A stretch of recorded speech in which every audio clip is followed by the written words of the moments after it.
इन अनबाओ, मैं आपको श्रद्धांजलि देता हूं। आओ आओ आओ आओ, मैं आपको श्रद्धांजलि देता हूं। यह वांग दापाओ है। यह स्वर्गवासी माता के लिए है। अंतिम विदाई देने के लिए, माता को बचाने की भरसक कोशिश भी, इस दुनिया में आखिरी निशानी। भाई, तुम मेरी रीढ़ की हड्डी हो। अगर तुम नहीं होते, मैं यह काम नहीं कर पाता। अब कुछ नहीं कहना, सब इस शराब में है। वांग दापाओ, अपने आप को शराब से भी सुन्न करना पड़ता है। P low.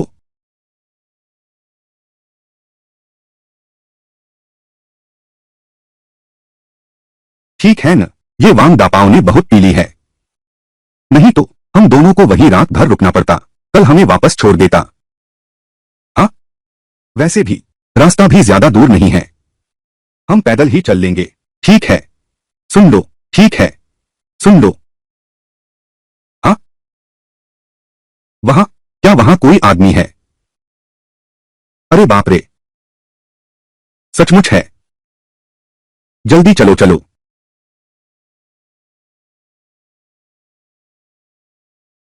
बेटी, तुम यहां अकेली कैसे हो? तुम अब तक क्यों रो रही हो? बेटी, तुम डरो मत। हम दोनों पड़ोस के लाल झंडा गांव से हैं। कोई भी अच्छा इंसान नहीं है। तुम क्या कह रही हो? हम दोनों अच्छे इंसान हैं। हाँ हाँ बिल्कुल, मैं पड़ोस की 5वीं टीम से हूं। मेरा पैर मुड़ गया है। कौन सी 5वीं टीम? यह 5वीं टीम चौथी टीम में बहुत पहले ही मिल गई थी। 5वीं टीम, अब वहां कोई नहीं रहा। साथी, क्या मैं आपसे एक बात चर्चा कर सकता हूं? मेरा पैर मुड़ गया है, मैं वापस नहीं जा सकता। क्या आप मुझे घर छोड़ सकते हैं? कोई बात नहीं, मैं तुम्हारी मदद करता हूं। आओ। कसकर पकड़ लो, कसकर पकड़ लो, कसकर पकड़ लो। 1 2 3, उठो। फिर से। 1 2 3, चलो। बेटी, तुमने क्या खाया है? तुम इतनी भारी कैसे हो गई? नहीं, तू क्या बक रहा है? तू खुद नाकाबिल है तो सब नाकाबिल हैं क्या? लड़की देख रही है। ज्यादा से ज्यादा 45 किलो। आओ आओ, उठो उठो, मैं करता हूं। चल चल चल, अरे तू आ। आ, चलते हैं।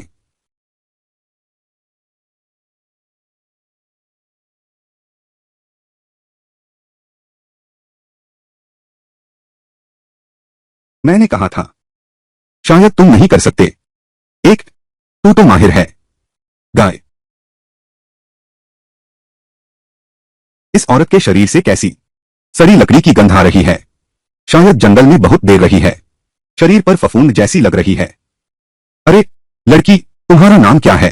मुझे क्यों लगता है कि तुम बिल्कुल अपरिचित सी लगती हो। मेरा नाम झांग पिंग है। मेरा घर 5वीं टीम में है, लेकिन मैं आमतौर पर बाहर नहीं निकलती। ओह, पहले डिंग झाउडी ने कहा था कि मैं सुंदर नहीं हूं। मेरी मां 6ठी टीम में है। मेरे लिए एक रिश्ते का प्रस्ताव लाया है। मैं वहीं पर हूं।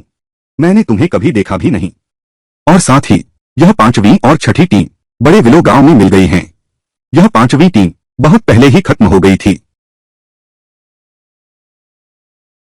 नहीं, तुमने ज्यादा पी ली है क्या? मेरा घर हमेशा 5वीं टीम में रहा है। ओह, अरे बाप रे, लड़की इतना यकीन कर रही है। हमने जरूर ज्यादा पी ली है ना? वरना यह तस्वीर कहां से आई? हम दोनों दिन दहाड़े तो नहीं कर सकते। अभी भी मिलते हैं। हाँ हाँ हाँ हाँ। कौन जाने, 5वीं टीम अभी भी है। हमारी याददाश्त गलत है। कौन सी 5वीं टीम? यह 5वीं टीम तीसरी टीम में बहुत पहले मिल गई थी। मेरा घर तीसरी टीम में है। अरे 2 1, वह, चलो हम पहले चलते हैं। पहले वापस चलते हैं। ठीक है, बाद में। शराब कम पीना। अच्छा अच्छा, धीरे धीरे। चलते रहो। उधर जाओ।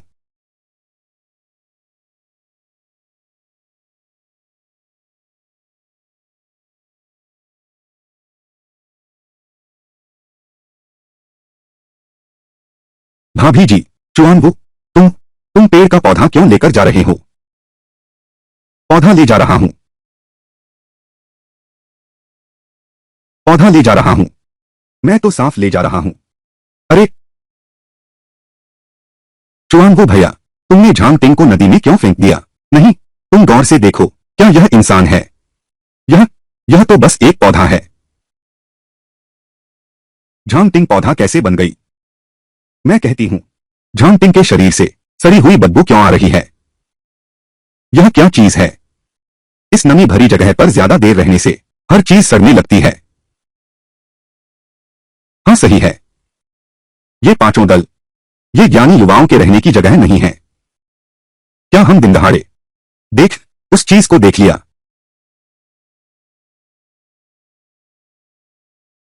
नहीं, झांग टिंग, तुम्हें शर्म नहीं आती मुझे डरा दिया? अरे, तुम लोग मेरा हर साल चिंगमिंग त्योहार पर तुम्हारी कब्र पर जाकर श्रद्धांजलि देना भूल जाते हो। तुम सब लोग, तुम सच में बहुत बेईमान हो। मैं तुमसे कहती हूं, तुम सच में।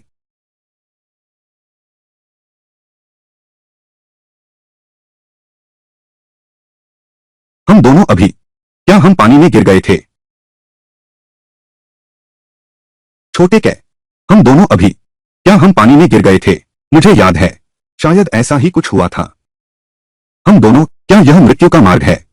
दो, क्या यह वही रास्ता नहीं है जो प्रेतलोक जाता है? अरे, तुम सामने वाली सड़क देखो, सीधी जाती है।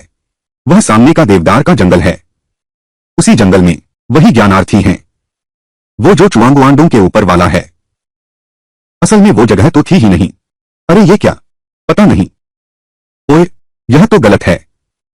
हम दोनों पानी में गिर गए थे, शरीर पर एक भी निशान क्यों नहीं है? यह असंभव है। यह सपना है। दो लोगों का सपना एक जैसा कैसे हो सकता है? सही कहा। मुझे क्यों लगता है मेरा दिमाग सुन्न हो रहा है? यह एहसास, यह इतना भारी क्यों है? क्या ऐसा हो सकता है? मेरी नशा अभी उतरी ही नहीं है। यह तो गलत है। मेरी तो नशा अभी अभी उतर गई थी। अरे चलो भी, घर चलते हैं। ओह, अरे चुआंगो भैया, क्या तुमने सुना? कोई रो रहा है। वहां कोई खड़ा है न? अरे रे, यह तो गलत है। यह शख्स क्यों जाना पहचाना लग रहा है? ओए, वह तीसरी टीम की झांग टिंग है ना? हाँ, वह झांग शून्याओं नहीं है। अरे, मुझे क्यों लगता है वह इतनी शून्याओं जैसी दिखती है? चलो देखते हैं। अच्छा, झांग टिंग, तुम फिर यहां क्यों रो रही हो? मेरा पैर मुड़ गया है, मैं वापस नहीं जा सकती। झांग टिंग, तुम्हारा पैर पहले भी तो मुड़ चुका है। क्या? क्या हम अभी अभी मिले नहीं हैं? तुम्हें कैसे पता कि मेरा पैर एक बार मुड़ गया था? मुझे क्यों लगता है हम तो अभी मिले ही हैं। और फिर यह झांग टिंग, यह जितना देखो उतना ताबूत का ढक्कन जैसा क्यों लगता है? चुआंगो भैया, तुम उसे उठा लो। मैं उठा नहीं सकता। तुम क्यों नहीं उठाते? अरे मैंने कह दिया, मैं उसे उठा नहीं सकता। तुमने कब उठाया था? मैंने। ओह, कब याद करके आऊंगा? भूल गया। अरे अरे झांग टिंग, क्या तुम्हें याद है? अरे यार, ये दो कमीने, ये नशा कब उतरेगा? दिन दहाड़े, क्या हमें जीने भी नहीं दोगे? तुमने बहुत शराब पी ली है। जल्दी करो, देखो कितना समय हो गया। थोड़ी देर में सूरज डूब जाएगा। मुझे हमेशा लगता है यह दृश्य पहले भी देखा हुआ लगता है। आह, ठीक है, धीरे चलो। झांग टिंग, क्या तुमने नहाया ही नहीं? शायद तुमने ज्यादा पी ली है। मैंने कल ही नहाया था। अच्छा, तो फिर तुम्हारा कंबल गंदा है। यह लड़की, नहाना तो बहुत जरूरी है। आह, आ,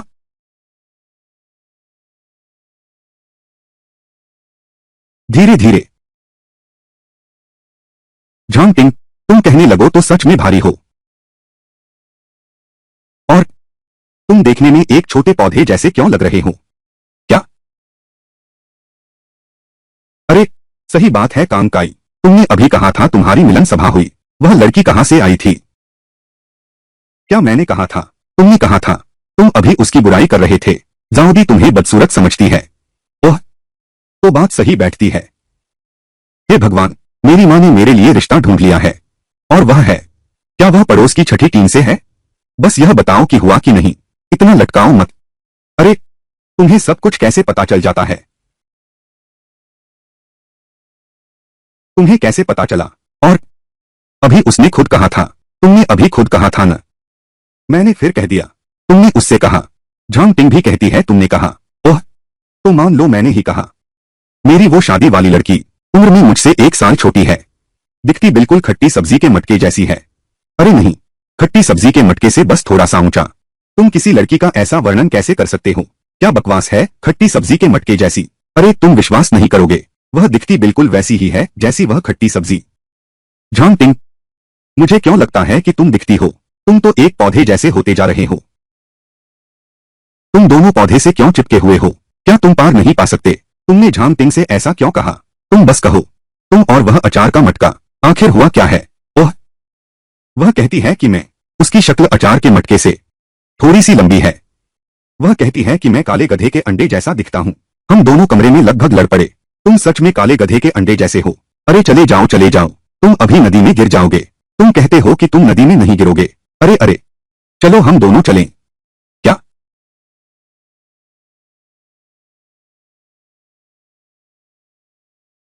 अरे, वही है। चलो।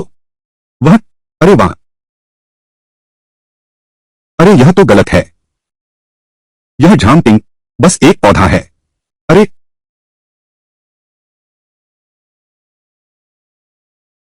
अरे, चुआन वो, तुम एक पौधा क्यों लेकर घूम रहे हो? अरे, झांग टिंग, तेरे बाप को जाऊं, तुझे जाऊं। अरे बाप रे, फिर से कैसे आ गया? हाँ, फिर से आने का क्या मतलब? हाँ बिल्कुल, फिर से वापस आने का क्या मतलब? यह फिर से कैसे शुरू हो गया? मैं बहुत थक गया हूं। सुन चुआन वो, तुम आकर मुझे उठाओ। जल्दी करो। झांग टिंग, क्या तुम हो? दफा हो, मैं नहा चुका हूं। रजाई में भी बदबू नहीं है। तुम खुद ज्यादा पी गए।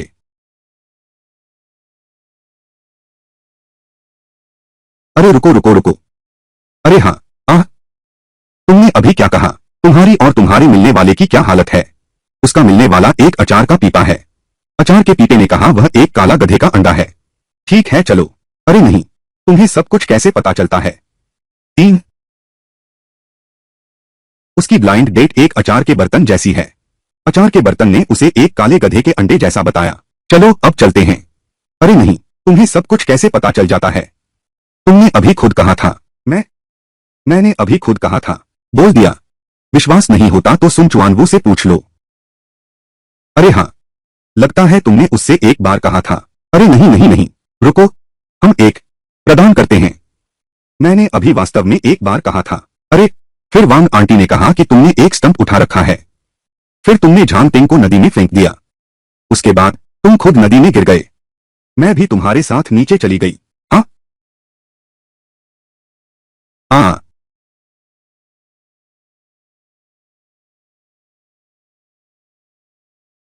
छोटे कै, हाँ, नहीं यह बात ठीक नहीं है। चुआंगो भैया, तुम्हें भी याद आया? अरे, तुम दोनों नीचे मत जाओ।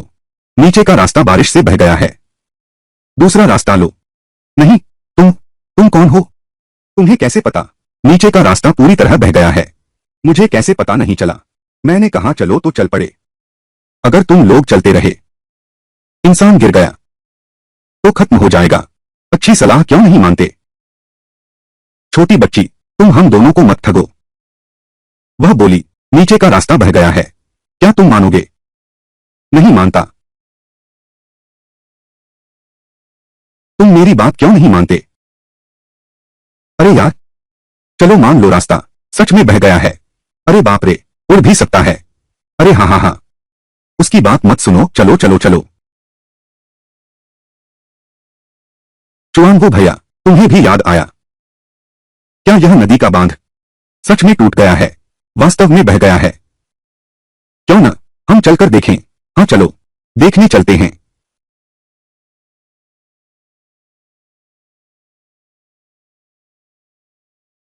लगता है इन कुछ दिनों में बारिश हुई है। पहाड़ी टूट गई है। झांग टिंग ने अच्छे इरादे से हम दोनों को आगे जाने से मना किया। मैं न केवल नहीं मानी, बल्कि उसे 2 बार डांटा भी। अगर झांग टिंग ने रोका न होता तो हम दोनों की उस हालत में वहां तक पहुंचते ही बाढ़ के पानी में बह गए होते। लगता है झांग टिंग ने हम दोनों को बचा लिया। लगता है यह छोटा पौधा वह झांगटिंग सच में अच्छी इंसान है। तो क्यों न हम दोनों कल छोटे वृक्ष देवता के लिए कुछ कागज जलाओ। हाँ, अरे हाँ, सही बात है। उसके लिए साबुन भी जलाओ, एक चादर भी जलाओ। उस पार उसे भी तो नहाना है। क्या स्वच्छता का ध्यान नहीं रखना चाहिए? अगर बीमार पड़ गए तो?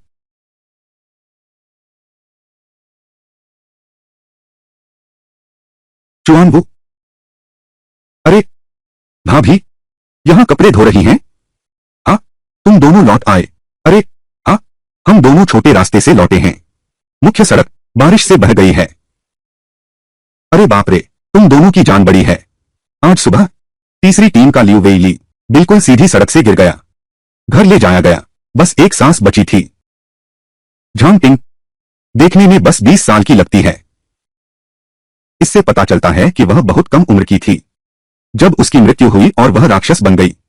पहले के दिनों में मैं बुजुर्ग के साथ पहाड़ पर उन छोटी आत्माओं की कब्रों पर जाता था।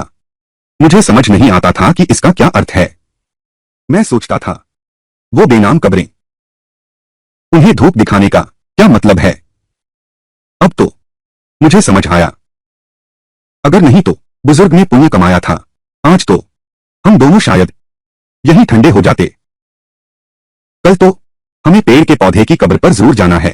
उस समय ज्यादा स्वादिष्ट खाना ले जाना और कपड़े। हाँ, अच्छा चाची, वह लियो वेइली ठीक तो है ना? अरे कौन जानता है, डॉक्टर जियान कहते हैं जिला अस्पताल ले जाने की जरूरत नहीं, तब तक रास्ते में ही देहांत हो जाएगा।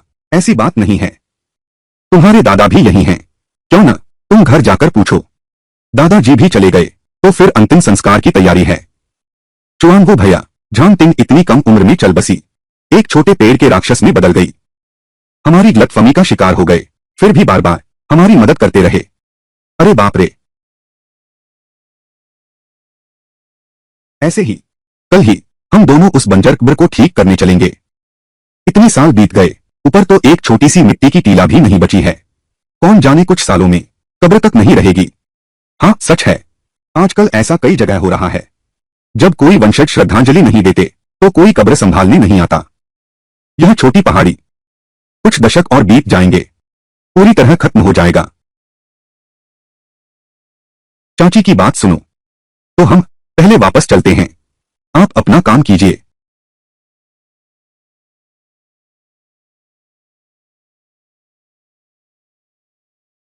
तुम दोनों पर भूत प्रेत सवार हो गए। यह क्या हुआ? दादा, हम दोनों की मुलाकात अपवित्र चीज से हो गई है। तुम दोनों छोटे शैतानों ने, क्या तुम्हें अपनी औकात का अंदाजा नहीं है?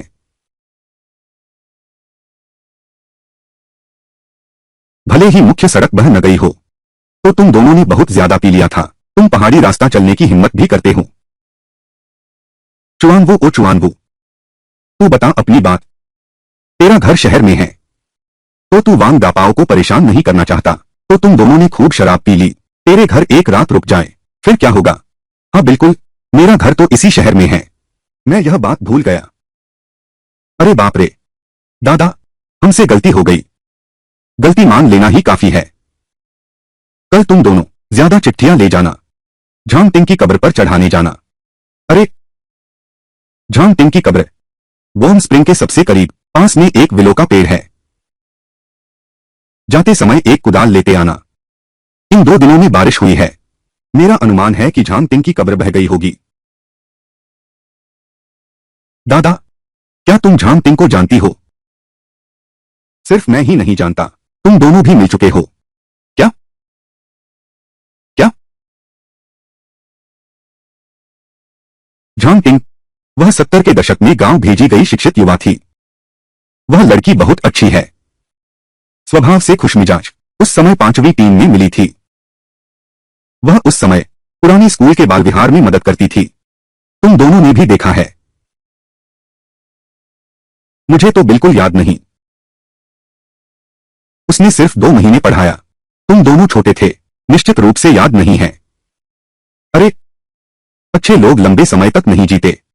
उस समय तुम्हारा योहोम क्लास, सभी को चेचक का टीका लगना था।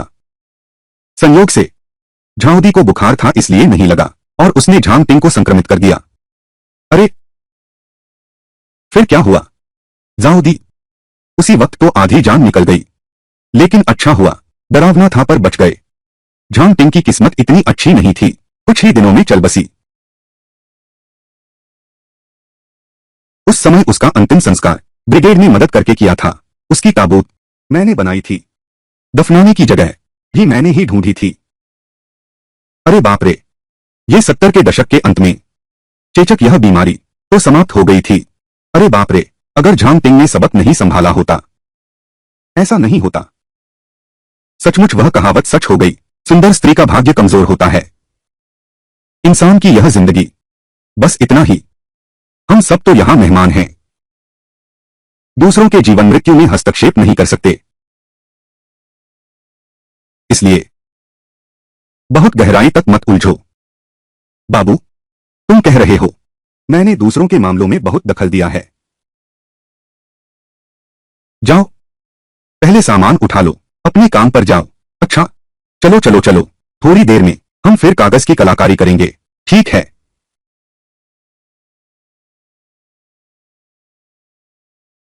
अरे, समझ की कमी से मत डरो, बुरे इरादों से डरो, सौभाग्य से। तुम दोनों के दिल अच्छे हैं।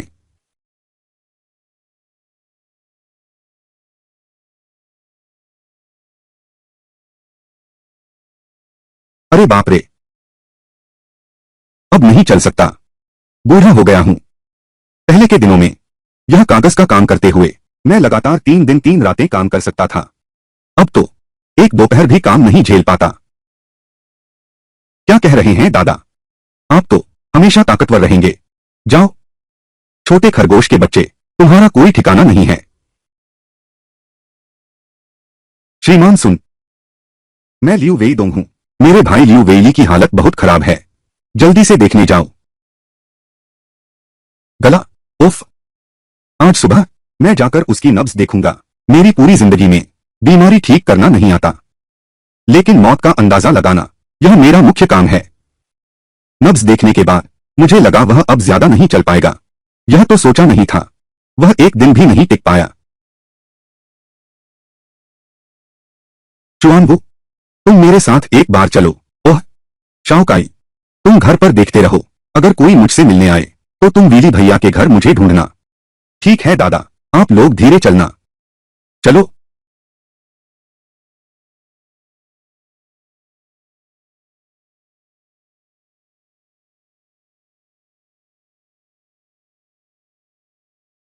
श्रीमान सुन, इन दिनों मैंने 2 अंतिम संस्कार किए हैं, पर हर बार मुख्य परिवार के पास पहुंचते वह आदमी मर चुका है। लेकिन लियो वेइली अलग है, अभी तक नहीं मरा है। इसका मतलब है कि मुझे अपनी आंखों से देखना होगा कि एक जीवित इंसान मर जाए। कृपया आप एक बार चलें, यह मेरा कर्तव्य है।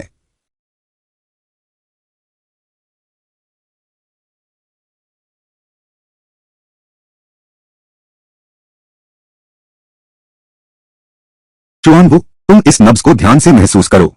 इस नब्ज को याद रखना। ओह,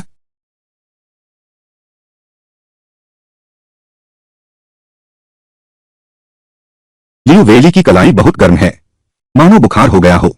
यह आंतरिक चोट होनी चाहिए, लेकिन उसकी कलाई गीली और चिपचिपी है। यह पसीने से भीगने जैसी नमी नहीं है, यह कुछ चर्बी जैसा है। ओह, तो यह वही है जिसके बारे में दादाजी कहा करते थे, पसीना तेल की तरह बह रहा है। लेकिन लियू वेली की नब्ज इतनी अजीब क्यों है? मानो कोई सेम दौड़ रही हो। यह नब्ज में लगातार घूम रहा है, समझ से परे है। दादा, उसकी यह नब्ज थोड़ी अजीब है। नब्ज मटर की तरह घूमती है, आती जाती समझ में नहीं आती। वेली, इससे जिगर और दिल की नसें कमजोर हो गई हैं। देवता भी आ जाएं तो बचा नहीं सकते। सुबह मैंने उसकी नब्ज देखी थी। आमतौर पर ऐसी स्थिति में उसी दिन नहीं बच पाते। हमेशा थोड़ा अजीब लगता है, पर यह अजीब बात आखिर हुई कहाँ है, मैं बता नहीं पा रहा। सुन दादा, वेली बेटा, अभी कितना समय बाकी है? बस आधा घंटा ही तो है। वेली के पिता, रिश्तेदारों और दोस्तों को बुला लाओ। बच्चे को नहलाने की तैयारी करो, कपड़े बदल दो। चुआनबू।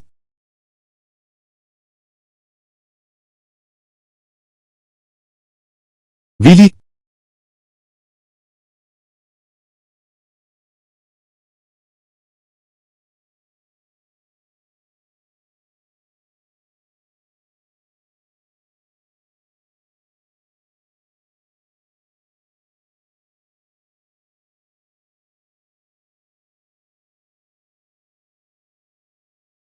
दादा, मैंने तुम्हारे लिए 2 अंतिम संस्कार तो किए हैं, लेकिन मैं इंसानों का दुख देख नहीं सकता। वीली भाई बहुत तड़प रहे हैं। हाँ, जब मैंने यह काम सीखना शुरू किया था, तुम्हारी तरह ही दूसरों का दुख देख नहीं सकता। अस्तव्यस्त नब्ज, दिल की भावना, एक अजीब सा एहसास है। लेकिन अब जब तुमने यह जिम्मेदारी ली है, तो तुम्हें इसकी आदत डालनी होगी। हमारे इस पेशे में अगर खुद को ही सांत्वना नहीं दे सकते, तो दूसरों को कैसे देंगे? बाबू, मैं समझता हूं, आगे की जिंदगी मुझे मृतकों के साथ ही गुजारनी है, लेकिन दूसरों को अपनी आंखों के सामने धीरे धीरे दम तोड़ते देखना, इस तरह की असहायता बहुत ही दर्दनाक होती है। ठीक है, मैं समझ गया दादा, मैं खुद ही ठीक कर लूंगा। अच्छा, चलो वेली को उसकी आखिरी यात्रा पर विदा करने चलते हैं।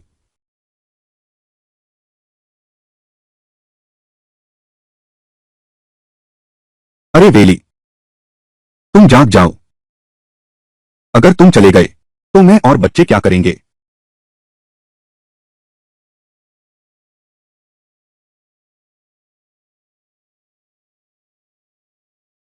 भाभी, वीली भैया की आखिरी सांस को लटकने मत दो, सेहत के लिए अच्छा नहीं है।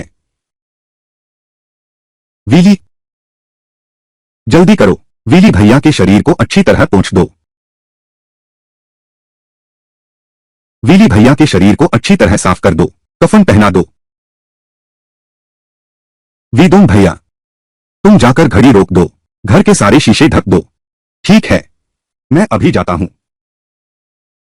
यो जी जी, हम दोनों जाकर शव को ठीक से रखते हैं। हाथ बटाओ, पहले शोक तंबू लगाते हैं। ठीक है। भाभी जी, जो चला गया सो चला गया। बच्चों के बारे में सोचो। मेरा पोता तो सचमुच अंतिम संस्कार के काम के लिए बना है। भगवान ने मेरे सुन जीवदाओं पर कृपा की है। कभी सोचा नहीं था, मैं तो अधमरा आदमी हूं, मगर उत्तराधिकारी मिल गया है।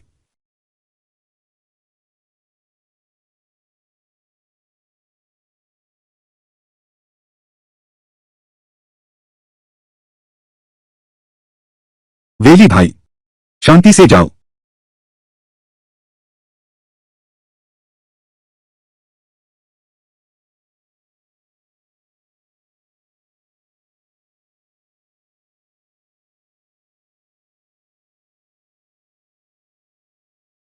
वीर, सफर शुभ हो। दादा, शोक स्थल पूरी तरह तैयार है। बहुत अच्छा काम किया। दादा, वीर भैया, क्या इसे अकाल मृत्यु कहेंगे? उसे गिना नहीं जाता। जिन्हें अकाल मृत्यु कहते हैं, वे अचानक होश खो देते हैं, अचानक मर जाते हैं। वेली दोपहर तक बोल सकता था। उसकी मृत्यु अकाल नहीं है। क्या यह गंभीर बीमारी नहीं है? तुम यह सवाल पूछ सकते हो, इससे साबित होता है कि तुमने बहुत मेहनत की है। लेकिन मैं तुम्हें समझाता हूं, उसकी यह कोई गंभीर बीमारी नहीं है। इसे केवल एक दुर्घटना कहा जा सकता है। जैसे कि कोई व्यक्ति छत से नीचे गिर गया और वहीं मर गया, या फिर तुरंत बेहोश हो गया। कुछ दिन बाद मरना, उसे ही अकाल मृत्यु कहते हैं। इस तरह का अंतिम इच्छा भी नहीं बता पाए, इसलिए आक्रोश पैदा होता है, अपवित्र आत्मा बन जाते हैं। वीली का मामला अलग है। सुबह मैंने उसे साफ समझा दिया था, जो कहना था सब कह दिया। वेली बेवकूफ नहीं है, वह मेरी बात समझ गया। बस करो, रात को अच्छी नींद लेना। कल ज्योकाई तुम दोनों कागज का सामान ले आना। हमारे पास एक काली ताबूत भी है, सब एक साथ ले जाना। दादा, वह झांग टिंग का मामला कैसे सुलझेगा? अरे बाप रे, मैं तो भूल ही गया था। वादा किया है तो निभाना ही होगा, नहीं तो एहसान ठीक से न निभाया तो दुश्मनी बन जाती है। इसलिए या तो वादा ही न करो, अगर वादा करो तो पूरा करो। ठीक है, कल मैं कागज का सामान लेकर आऊंगा। तुम दोपहर बाद मेरी जगह ले लेना। लेकिन याद रखना, शाम के समय वीली को रास्ता जरूर दिखाना। ठीक है, मुझ पर छोड़ दो। ठीक है, तो तुम जानते हो कि राह दिखाना क्या होता है? बिल्कुल जानता हूं। राह दिखाना वह होता है जब अंधेरा और उजाला बदलते हैं। मृतक के बेटे को बांस का कंधा लटकाए, उस पर पूजा के कागज लटके हैं। यह दक्षिण पश्चिम दिशा में है। स्टूल पर चढ़कर 3 बार जोर से पुकारो। अमुक व्यक्ति दक्षिण पश्चिम की याऊची सड़क पर चला गया। अरे हाँ, यह चीज तो, अगर बांस की डंडी न हो तो लाठी से भी काम चल जाएगा। सामान की कोई शर्त नहीं, बस दिशा सही होनी चाहिए। दक्षिण पश्चिम दिशा ही होगी। ठीक है, चलो चलो घर चलते हैं।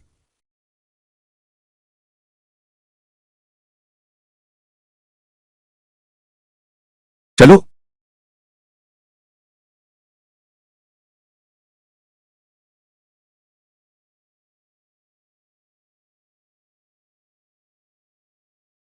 चुआंगो भैया, हम इतनी सुबह उठ गए, इस पूरे रास्ते कब्रों पर मिट्टी डालते हुए। इस पूरे रास्ते की कब्रें हमने काफी मिट्टी डाल दी है। तुम बताओ, क्या हमारा पुण्य बहुत बड़ा नहीं है? तुम बस कब्र पर मिट्टी डालो, तुम बस कब्र की मिट्टी ठीक करो। तुम अब भी पुण्य की बात करते हो? नहीं, मैं तुमसे कहता हूं, हमारी यह यात्रा बिल्कुल इनके लिए नहीं है। हम तो कुछ और ही चाहते हैं। बस दिल को सुकून मिलता है। हाँ, दिल को सुकून। अच्छा जी।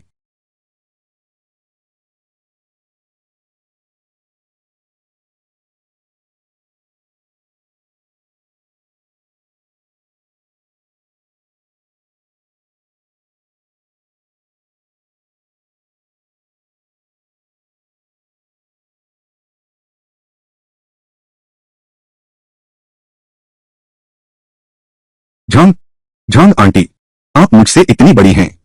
मैं आपको आंटी कहूं तो कुछ ज्यादा नहीं होगा। कल आपने मुझे और चुआनबू भैया को बचाया, उसके लिए धन्यवाद। अब से जब तक मैं इस गांव में हूं, चिंगमिंग त्योहार पर मैं जरूर आकर आपके लिए कागज जलाऊंगी। बिल्कुल, अगर मैं गांव में नहीं हूं तो आप मेरी परवाह भी न करें। अच्छा, एक बात और आंटी झांग, मैं अपनी आने वाली पत्नी की तरफ से दिन झाओदी आपसे माफी मांगती है। अरे हाँ आंटी झांग, मैं अपनी आने वाली पत्नी की तरफ से दिन झाओदी आपसे माफी मांगती है। नहीं, वो दिन झाओदी, अभी तो आपकी शादी तय भी नहीं हुई है। यह तो भावी पत्नी है। तुम्हें उसकी कुंडली के बारे में पता है? बिल्कुल पता है। आंटी झांग, अगर तुम नहीं चाहते तो झाओदी को मुझसे ब्याह दो। अगर हमारा ब्याह हो गया, मैं उसे तुम्हारे पैर छूने लाऊंगा। तुम मुझे क्यों धकेल रहे हो? क्या तुम यहाँ मन्नत मांग रहे हो? यह मेरा और आंटी झांग का मामला है, तुम मत दखल दो। आंटी झांग, कल ही तो, आपका शुक्रिया, आपने मुझ पर गुस्सा नहीं किया। मैंने सच में आपको गाली देने का इरादा नहीं किया था। कल तो आपसे जो वादा किया था, रजाई और साबुन, मैं सब आपके लिए ले आया हूं। नीचे रहकर नहाना मत भूलिएगा। छी छी। नहीं, चाची झांग, तुम्हारी सोच भी कितनी छोटी है। अपने आप को देखो, मुंह पर मिट्टी पोत ली है न? चाची झांग, फिर भी तुम्हारा धन्यवाद। ठीक है, तो हम पहले चलते हैं। थोड़ी देर में वीर भैया को अंतिम विदा देने जाना है। ठीक है।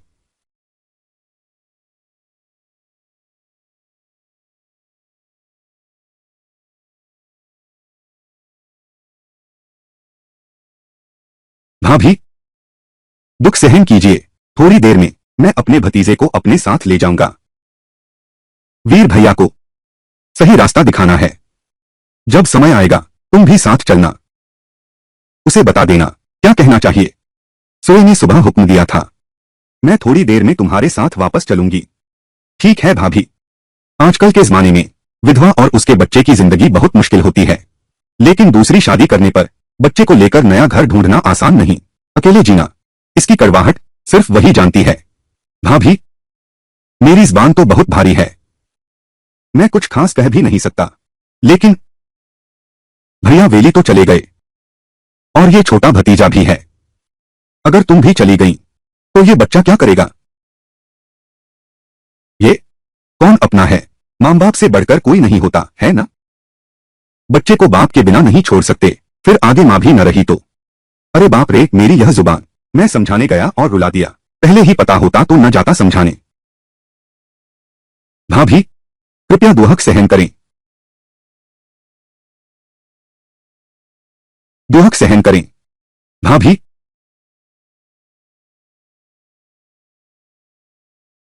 चुआन वो, मैं तैयार हूं। हाँ। छोटे काई, कुर्सियां ले आओ, हम शुरू करने वाले हैं।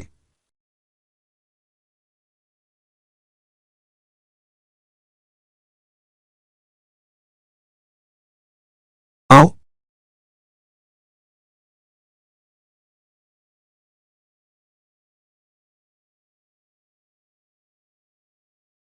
लियू वेली, दक्षिण पश्चिम याओची मुख्य सड़क। लियू वेली, दक्षिण पश्चिम याओची मुख्य सड़क पर चढ़ो। लियू वेली, दक्षिण पश्चिम याओची मुख्य सड़क पर चढ़ो। बहुत दक्षिण पश्चिम की ओर याओची के मुख्य मार्ग पर।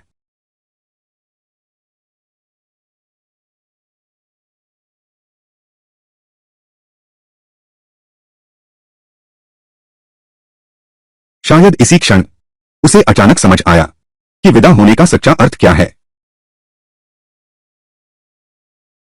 जीवन में विदाई तो आती ही रहती है। जन्म लेते ही इंसान का पूरा जीवन दुखद रंगत से जुड़ गया है।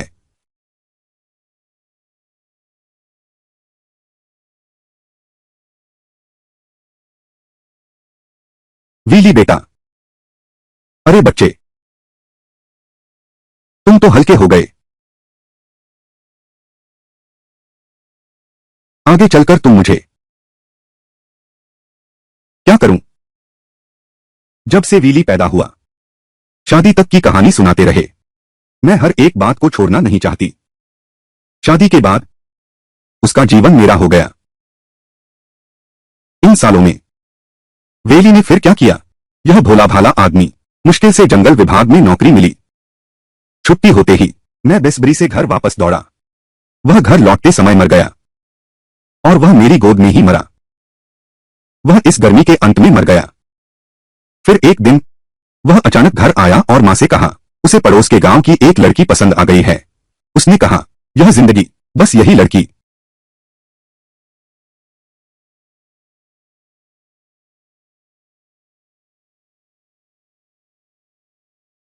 लियो वेली का अंतिम संस्कार बहुत सुचारू रूप से हुआ। ऐसे 20-30 साल के नौजवानों के लिए आमतौर पर बड़ा आयोजन नहीं करते। लियो वेली के साथ भी ऐसा ही था। शानदार नहीं कहा जा सकता, इसे गरीबी नहीं कह सकते, बस ठीक ठाक ही कहा जा सकता है।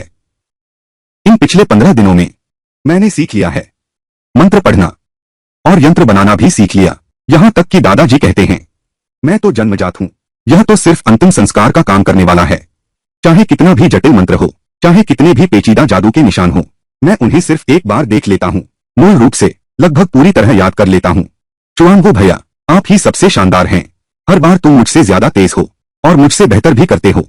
आराम से करो ना चुआंगो भैया। वो छोकरी डिंग वेंजिंग, तुम दोनों का अब कोई संपर्क नहीं रहा। बूढ़ा डिंग जागने के बाद वो जैसे गायब ही हो गई, मेरी दुनिया से गायब हो गया। पर हाँ, मुझे आश्चर्य भी नहीं हुआ। कितना सुंदर मेल नहीं खाने का मतलब। मैं इस उम्र में हूं, मेरी पूरी जिंदगी बस यही रह गया है। लेकिन वह अलग है। वह है बड़े सपने देखने वाली। आगे चलकर वह तो यहां से जरूर जाएगी। चुआंगो भैया, आपकी यह सोच, मैं सबसे ज्यादा इसी की कदर करता हूं। वापस आने के बाद मेरा मन बहुत बदल गया है। लोगों के कहे साहब से और भी करीब हो गया हूं। ये 15 दिन शांतिपूर्ण बीते। कस्बा इतना बड़ा नहीं है, रोज कोई ना कोई मर ही नहीं सकता। और मेरे दादा भी इस कस्बे में एकमात्र अंतिम संस्कार व्यवस्थापक नहीं हैं। हालांकि सबसे पेशेवर, पर इसका मतलब है ज्यादा खर्च। हर कोई नहीं है। वांग दापाओ जितना अमीर इस युग में अभी भी बहुत से लोग हैं। पेट भर खाना भी नहीं मिलता। डिंग वेंजिंग के गायब हुए इन 15 दिनों में जो कुछ काम हो या न हो, अक्सर यहां आती रहती है। लेकिन वह अभी इतनी छोटी है, मैं हूं, उसे रोक नहीं सकता ना। सुन काका, आराम कर रहे हैं। अरे बाप रे, छोटे हुआ गए। खेत में काम नहीं है तो आराम कर लेता हूँ। अगले महीने खेत में काम पर चला जाऊंगा। यह है मेरी बेटी शाओ शाओ है। जब वह कस्बे में पढ़ने गई थी, अपने गर्म कपड़े ले जाना भूल गई। मैंने सोचा चुआंगू इन दिनों कस्बे वापस आ रहा है, उससे यह पहुंचा देने को कहूंगी। वह अभी 12वीं कक्षा में है। हर हफ्ते छुट्टी नहीं होती। मुझे डर है कि कुछ दिनों में ठंड बढ़ जाएगी और तुम्हें सर्दी लग जाएगी। हाँ हाँ हाँ। सुन जियो दाओ, तुमने घोषणा सुनी? जल्दी से दल मुख्यालय आओ, तुम्हारा फोन आया है। संयोग है, शायद कस्बे में किसी ने मेरी मदद मांगी है। कुछ देर में, अगर सचमुच कस्बे का काम है तो मैं चुआनवो को तुम्हारी मदद के लिए भेज दूंगा, लेकिन अगर नहीं है तो दूसरों से पूछना पड़ेगा। ठीक है, मैं भी आ रहा हूं। किस्मत आजमाते हैं। अगर बिल्कुल न चले तो मैं खुद चला जाऊंगा। अच्छा।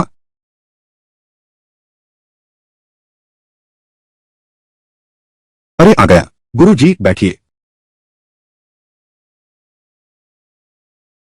तुमने काफी सारे तह किए हैं। हाँ, ज्यादा इस्तेमाल होता है।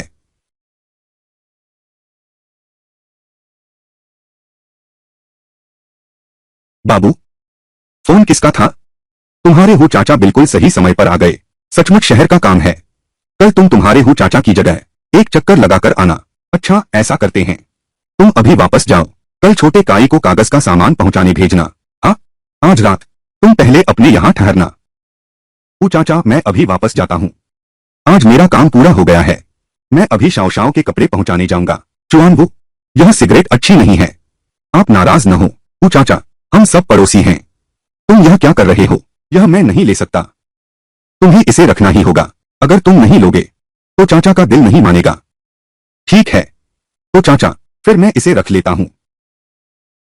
नमस्ते चुआनबू। अंकल सुन, तो मैं पहले चला। ठीक है, यह काम में लगे रहो। दादा, तो मैं पहले चला। हाँ ठीक है।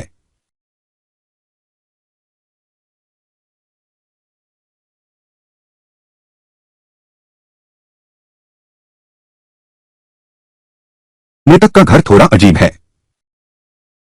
यह अजीब जगह आखिर है कहाँ? पर मैं बता नहीं पा रहा।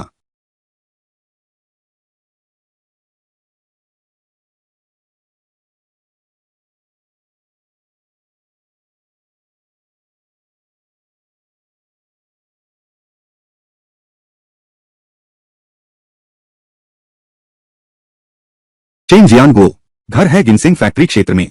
गिनसिंग फैक्ट्री और वन फार्म, यह सब वन विभाग के अधीन आता है। और जिनसिंग के खेत, वह वन विभाग ही है जहां जिनसिंग उगाया जाता है। श्रीमान सुन, इतनी दूर से आने का कष्ट दिया, आपको परेशान किया। कोई परेशानी नहीं। ऐसा मैं देख रहा हूं कि हमारे घर की ये भेंट सब 2 अंकों की हैं। मैं हिम्मत करके पूछ रहा हूं, क्या दोनों बुजुर्ग अब इस दुनिया में नहीं हैं? मेरे पिताजी 2 साल पहले चले गए। मेरी माँ भी उनके साथ चली गई। पिछले महीने बड़े अंकल वांग के घर की बुजुर्ग महिला का देहांत हो गया। मैंने एक बार जाकर देखा। उन्होंने मुझसे कहा, तुम काम संभालने में भरोसेमंद हो, इसलिए मैं चाहता हूं कि तुम मेरी माँ का अंतिम संस्कार संभालो। मैंने सुना है वांग दापाओ इन दिनों मेरा खूब प्रचार कर रहे हैं। कहना पड़ेगा, यह भाई बेकार नहीं है, वाकई मेहनत कर रहे हैं। श्रीमान चेन, आप और वांग भाई जानते हैं, एक ही कस्बे के हैं, पहले भी मिल चुके हैं। श्री चेन, भाई वांग के सम्मान में आप निश्चिंत रहें। बुजुर्ग महिला का अंतिम संस्कार मैं पूरी ताकत से करूंगा। तो श्री कोंग, आपका धन्यवाद। और आपका क्या विचार है? कृपया थोड़ी और मेहनत करें।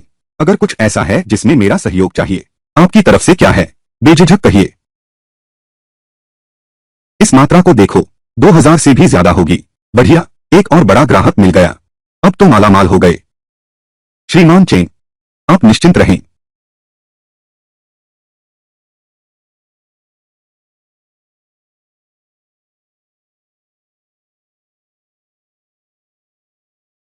मैंने इतने अंतिम संस्कार किए हैं, कभी महसूस नहीं किया कोई डरावना एहसास।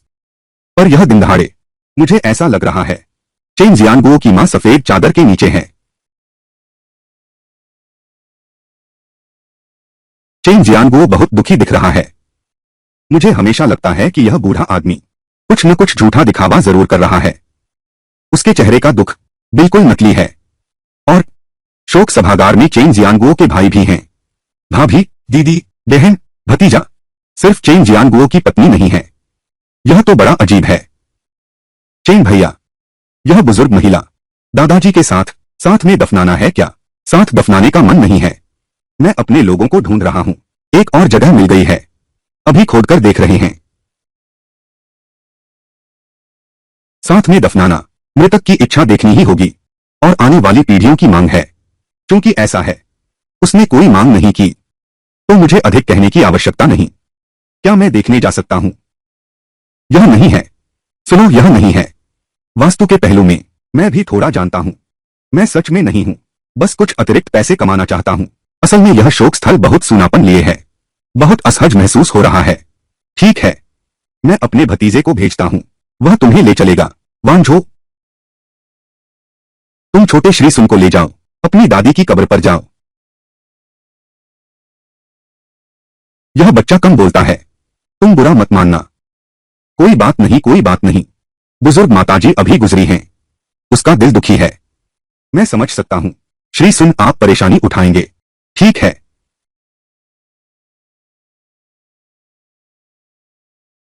तुम अंदर रहो। यह भी असहज है थोड़ा सा। तुम स्कूल नहीं जा रही? नहीं जा रही। मैं जिनसिंग फार्म में काम करती हूं। मैंने सुना है तुम्हारे दूसरे चाचा एक अधिकारी हैं। हाँ, वह जिनसिंग खेत के प्रमुख हैं। मेरे दादाजी के काम को संभाला। चेन वांझो के व्यवहार से देखो, यह स्पष्ट है कि वह और चेन जियांगो, उनके संबंध बिल्कुल अच्छे नहीं हैं।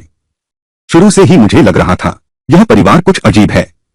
खासकर वह शोक तंबू, वह डरावना एहसास मेरे रोंगटे खड़े कर देता है। क्या हुआ? तुम लोगों के रिश्ते ठीक नहीं हैं? ऐसा भी नहीं है, मैं बस उससे घृणा करती हूं। वह इंसान बहुत नकली है। सिर्फ नकली ही नहीं, ऐसे समझो, मेरी दादी और दादा सब उसके साथ रहते थे। उसके साथ रहने का नाम था। वास्तव में वही है। मेरी चाची के साथ मेरे दादा दादी के घर में रहते हैं। जब मेरे दादाजी का देहांत हुआ तो घर मेरे चाचा को मिल गया। मेरे पिता और बुआ को कुछ नहीं मिला। लेकिन असल में ये सब छोटी बातें हैं। हमारे फान परिवार के पास भी घर नहीं है। मैं उसमें सबसे ज्यादा क्या नापसंद करती हूँ। सब कहते हैं कि वह माता पिता का आदर करने वाला है। लेकिन इस साल जब मेरी दादी मेरे घर आई, एक दिन वह खुद छोटे कमरे में बैठकर रो रहा था और अपने खुद के गाल पर थप्पड़ मार रहा था। उस दिन मेरी मां घर पर नहीं है। मैंने पूछा, दादी तुम्हें क्या हुआ? मेरी दादी तुरंत रोने लगी। मेरी दादी ने मुझसे पूछा, क्या तुम मेरे पिता से कह सकते हो उसे वापस न भेजें? अब चेन वांझो, मुझसे यह कहो, अब झूठ बोलने की कोई जरूरत नहीं है। इससे एक बात साफ होती है, बुजुर्ग महिला चेन जियांगुओ के घर में अच्छा नहीं रह रही हैं। उनके साथ दुर्व्यवहार भी हुआ है। तो तुम कैसे कहोगे? मैं और क्या कह सकता था? मैंने बस अपने पिताजी से कह दिया। फिर मेरे पिताजी मेरे चाचा के पास गए। उनकी लड़ाई हो गई। आखिरकार मेरी दादी को फिर पिताजी वापस छोड़ आए। टीना, मेरे पिता और मेरे चाचा दोनों ही बुरे हैं। एक झूठी श्रद्धा दिखाता है, दूसरा सचमुच अश्रद्धालु है। छोटे श्री संत, मैं कहना चाहती हूं, मेरी दादी की मौत मेरे चाचा के कारण हुई होगी। क्या तुम विश्वास करती हो? श्रीमान सुन, मैं कहना चाहता हूं, मेरी दादी की मौत शायद मेरे चाचा ने की है। क्या तुम विश्वास करती हो? वांझो, इस तरह की बातें बिना सोचे नहीं कहनी चाहिए। मैंने झूठ नहीं बोला। मुझे लगता है मेरी दादी की मौत मेरे चाचा के कारण हुई है। नहीं तो मेरी दादी के जाने के बाद मेरी चाची अचानक मायके क्यों चली गई? अभी मुझे ऐसा महसूस हुआ शायद दादी की मृत्यु स्वाभाविक नहीं थी। लेकिन मैं इस गंदी बात में नहीं पड़ना चाहता।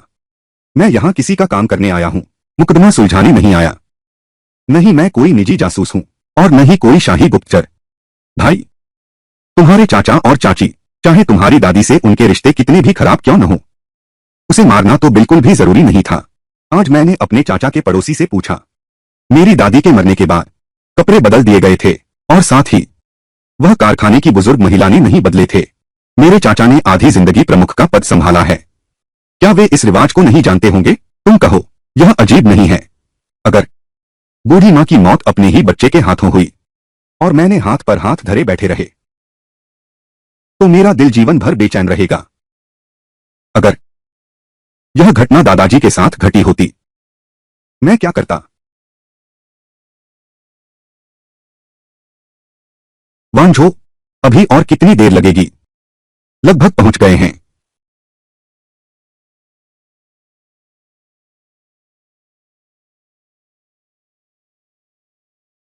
दादाजी ने कहा था, अपनी अंतरात्मा की सुननी चाहिए। अगर ऐसा है तो मैं बस खड़ा नहीं रह सकता। वांझो, यह बात सिर्फ हम दोनों को पता है। अगर तुम सच्चाई जानना चाहती हो, तुम रात को मेरे तरीके से एक बार कोशिश करके देखो। कौन सा तरीका? अरे हाँ, क्या तुमने देखा है तुम्हारी दादी का शव? क्या तुमने देखा उस पर कोई चोट के निशान हैं?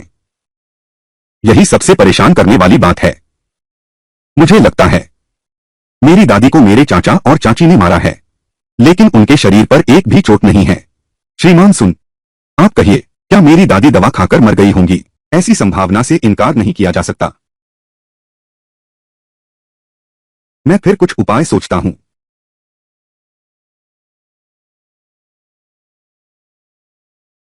वांझो, श्रीमान सुन, आपका धन्यवाद। ठीक है, हम लोग पहले कब्र देख लेते हैं। हाँ,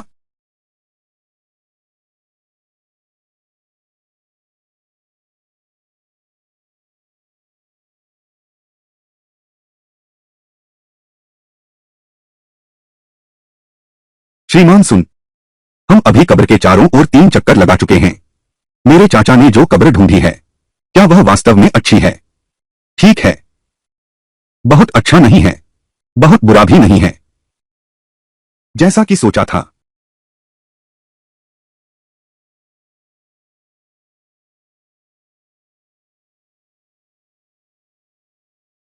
श्री सुन, मैंने अपनी माँ के लिए जो कब्रिस्तान चुना है वह कैसा है? हाँ, काफी अच्छा है। ठीक है, श्रीमान सुन, क्या आप थोड़ा आराम करना चाहेंगे? मेरा पूरा ध्यान बुजुर्ग महिला पर ही टिका है। अभी आराम करना, मन अवश्य अशांत रहेगा। जरूरत नहीं है, मैं हूं। ठीक है।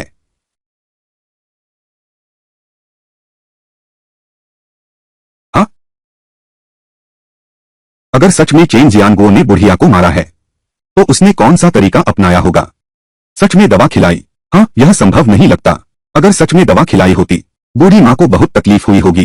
वह जोर जोर से चिल्लाती, पड़ोसी इसे सुन न सके, यह तो नामुमकिन है। क्या उसे दम घुटने से मौत हुई है? यह उड़ रहा है। मैं इस सफेद कपड़े को नहीं हटाऊंगा। मैं भी बिना सोचे फैसला नहीं कर सकता। अगर कुछ हुआ तो भी ठीक है, अगर गलती हो गई तो मेरे दादाजी की इज्जत मेरे हाथों बर्बाद हो जाएगी।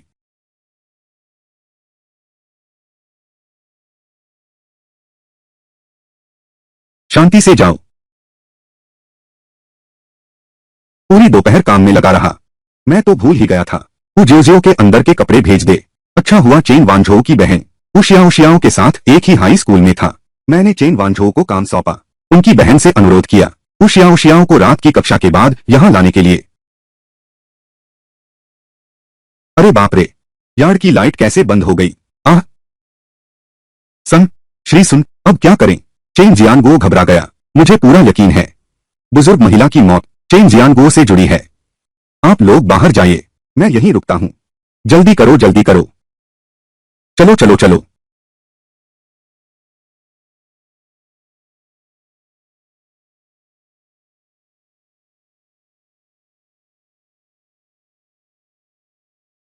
बुजुर्ग महिला की मौत जहर से नहीं हुई है, और न ही यह दम घुटने से हुई है।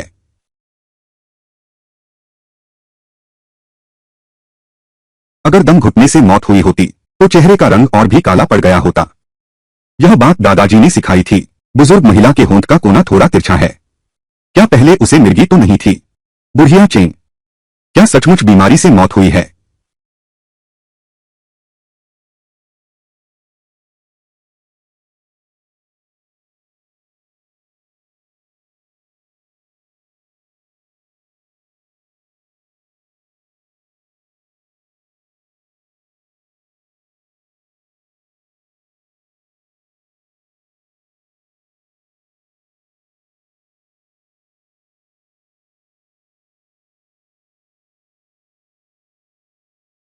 बड़ा अजीब है।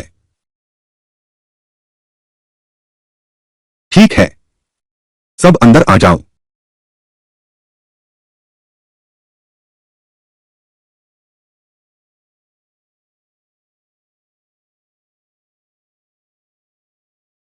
पिताजी, वांचिंग तुम लौट आई। सुन भैया, शाओ शाओ दीदी ने कहा कि वह तुम्हारे घर का पता जानती हैं। वह पहले ही वहां इंतजार करने चली गई हैं। आ? मैं तो हूँ, शाओ शाओ का इंतजार ही कर रहा था। जब वह आ जाएगी मैं चला जाऊंगा। यहाँ रुकना बहुत डरावना है। शुक्र है यह बहाना मिल गया है कि मैं चला जाऊं। श्रीमान चेन, मेरी तरफ तो कुछ और काम है। मैं पहले चलता हूँ, कल सुबह मैं फिर आऊंगा। मेरी बहन तो वह अभी बाहर अकेली है। इतनी रात हो गई है, यह सुरक्षित नहीं है। ठीक है श्री सुन, आप पहले वापस जाइए। आपकी बहन एक छोटी लड़की है, रात का अंधेरा है, वाकई में यह सुरक्षित नहीं है। ठीक है, अब विदा लेता हूं। विदा विदा।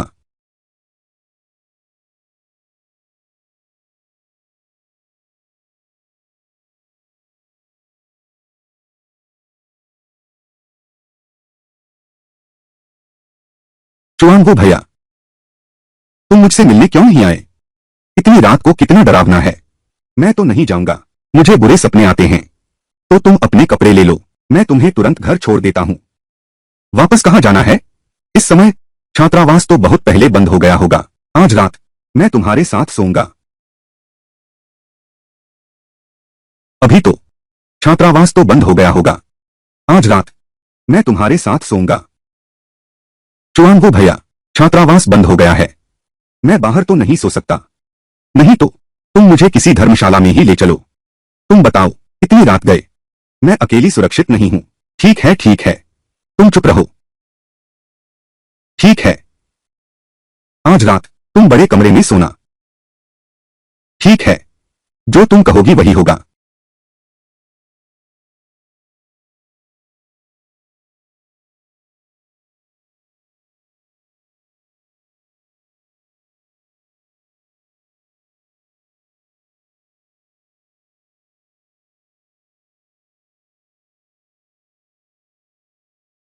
तुम मुझे क्यों देख रही हो?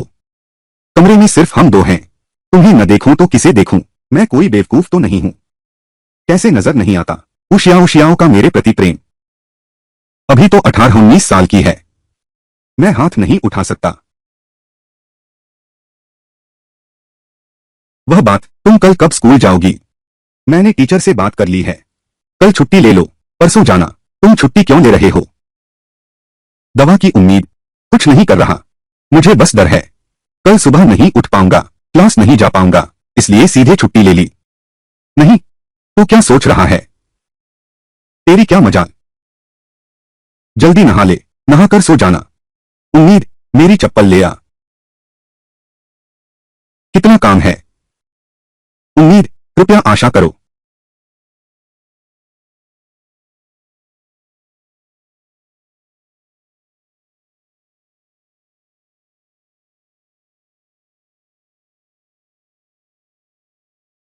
तुम थोड़ी देर में नहा लोगे, बस पानी बाहर फेंक देना। हाँ चुआंगो भैया, क्या तुम पैर नहीं धोओगे? धोऊंगा तो तुम्हारे नहाने के बाद मैं धोऊंगा। घर में बस यही एक बेसन है।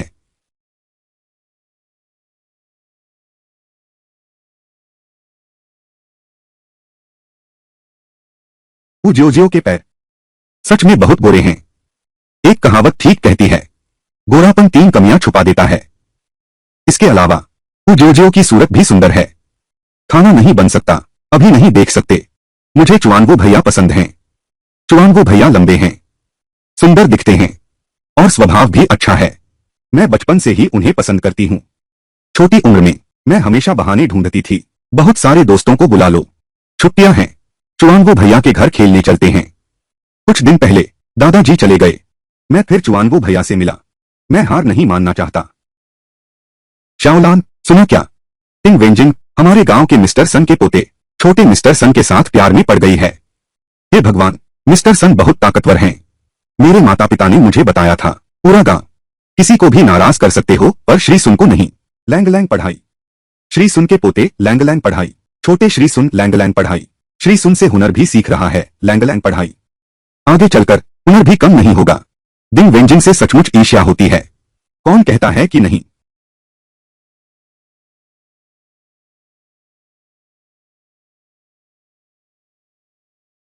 उस दिन से मैं चुआनवो भैया से बार बार मिलता।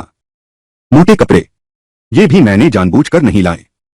हालांकि पता नहीं पिताजी चुआनवो भैया से मदद मांग पाएंगे या नहीं, लेकिन थोड़ी सी भी उम्मीद हो, यह भी ठीक है। खांसी खांसी। वह मैं आंगन में जाता हूं, एक खीरा तोड़कर खाता हूं। पहले तुम नहा लो। ऐसा रूप, डरपोक रूप कैसा लग रहा है?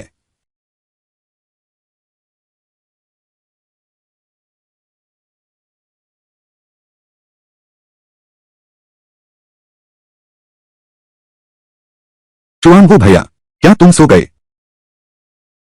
अभी तो नहीं। तुम्हारा और डिंग वेंजिंग का मामला, सच में या झूठ? डिंग वेंजिंग कॉलेज की छात्रा है, वह मुझे क्यों पसंद करेगी? हम्फ, कौन है यह? मैं चुन ली जाऊंगी, मैं भी तुम्हारे साथ। पिछले जन्म में मैं और वह लड़की जो लकड़ी के यार्ड में काम करती थी, एक साथ रहने के बाद हु शाओ शाओ फिर कभी दिखाई नहीं दिया। ऐसा लगता है उस समय हु शाओ शाओ मेरे दिल को बहुत दुख पहुंचाया था। किसके साथ? किसका साथ?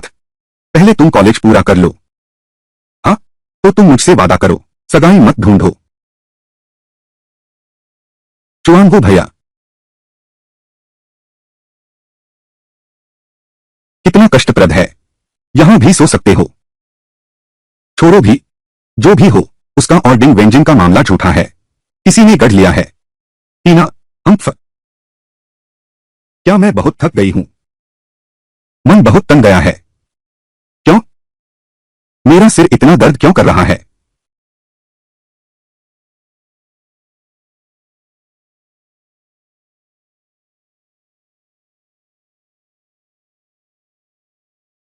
हुआन, दादाजी ने कहा था यह दानव रोकने की कील है। लेकिन चेन परिवार की बुजुर्ग महिला, वह तो इंसान है, वह दानव कैसे हो सकती है? क्या यह संभव है? चेन परिवार में कोई ऐसा है जिसमें यह क्षमता है कि इंसान को दानव में बदल सके? यह नामुमकिन है। छत,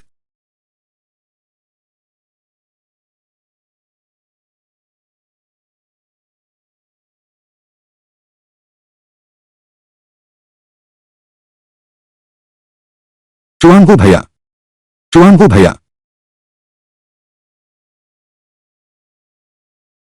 चुआनवो भैया, आपने मुझे डरा दिया। आप अचानक चिल्लाए, यह नामुमकिन है। मैं डरकर तुरंत आपको देखने आया। कहीं आपने बुरा सपना तो नहीं देखा? तुम आराम करते रहो, मैं बाहर जा रहा हूं। आधी रात के समय। चुआनवो भैया, तुम कहां जा रहे हो? मैं भी तुम्हारे साथ चलूंगा। नहीं, तुम घर पर शांति से रहो, मेरी बात मानो। चुआनवो भैया, हाल में तुमने बड़े बड़े काम किए हैं। ऐसा लगता है इस बार फिर कोई बहुत बड़ी घटना हो गई है। ठीक है, बाहर जाओ तो कोट पहन लेना, ठंड न लग जाए। तुम घर पर सोते रहो, मैं जाकर तुरंत लौटता हूं। यह तुम रख लो, कल सुबह पराठा लेकर खा लेना। हाँ, एक बात, मेरे जाने के बाद तुम टॉर्च लेकर मुख्य दरवाजा बंद कर देना। मेरे लिए दरवाजा खुला न छोड़ना। मेरे पास पैसा है, जब दे रहा हूं तो ले लो।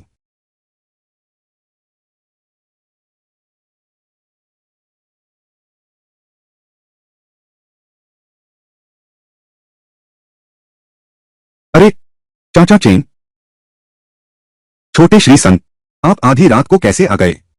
मैं अचानक कुछ बातें याद आ गईं। मैं वांझो से कुछ बात करने आया हूं। आमतौर पर वांझो ज्यादा बोलते नहीं। बस एक दिन बीता है और छोटे श्री सुन के साथ इतना अच्छा रिश्ता कैसे बन गया? वांझो, हाँ, छोटे श्री सुन ने आपसे कुछ काम है। मैं तुम्हारी दादी के लिए कुछ पैसे जलाने जा रहा हूं। तुम लोग पहले बात करो।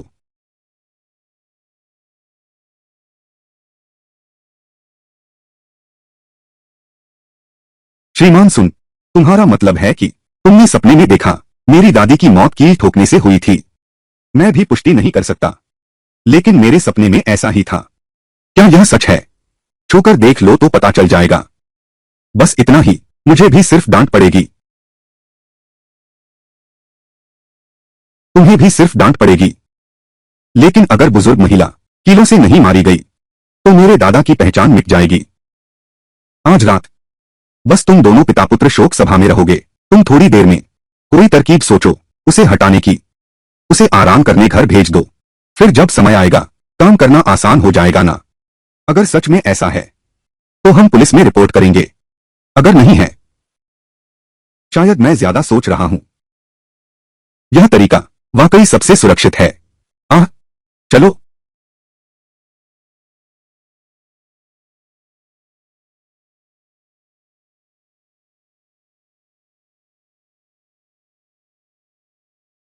पिताजी, बहुत, तुम सो जाओ। रात में मैं और श्री सुन यहां पहरा देंगे। श्री सुन को पहरा कैसे देने दें? तुम बकवास कर रहे हो। ऐसा नहीं कि हमारे यहां कोई नहीं है। श्री सुन ने कहा है। मेरी दादी बिना संतुष्टि के चली गई, इसलिए आज घर का दिया ही बुझ गया। वह यहां आया था बस इस डर से कि रात को कुछ अनहोनी न हो जाए। भीड़ से कुछ नहीं होगा। थोड़ी देर में तुम अंदर जाओ और कुछ मत बोलना। आवाज सुनकर ही बाहर आना। अगर ऐसा हो कुछ हुआ तो मुझे बुला लेना। मैं जाकर लेटता हूं।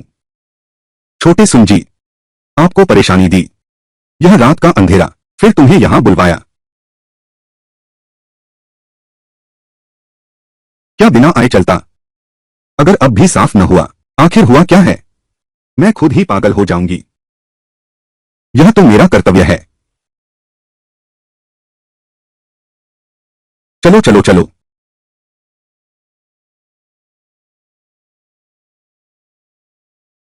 बुजुर्ग माताजी, माफ करना।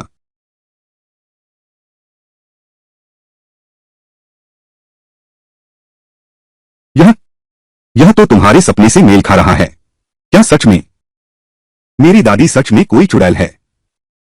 नहीं, तुम्हारी दादी चुड़ैल नहीं है। उन्हें किसी ने चुड़ैल बना दिया था, फिर उस यौगिक कील से उसकी 3 आत्माओं और 7 स्पिरिट्स को जकड़ दिया। नहीं, जल्दी करो। क्या सच में यह चीज मुझसे छुआने को कह रही है? जल्दी। सन, श्रीमान सुन, मेरी दादी की मौत वास्तव में कीलों से हुई थी। यह मेरी दादी हैं। यह उनकी अपनी मां है।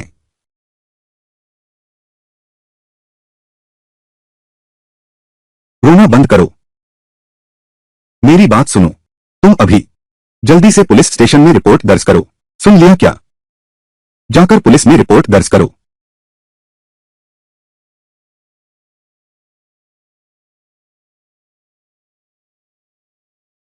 चेन जियानगो देखने में तो भक्तिमान लगता है।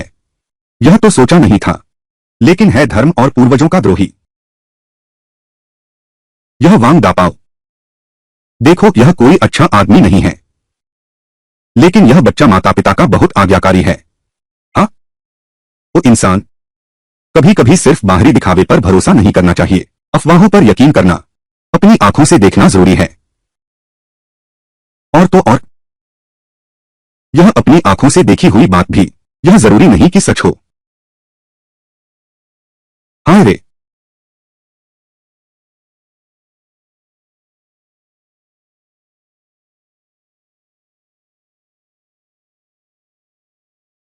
इस बुढ़िया का दिल कितना टूटा होगा।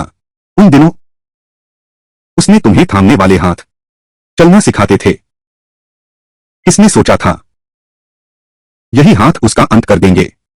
जीवित आशा।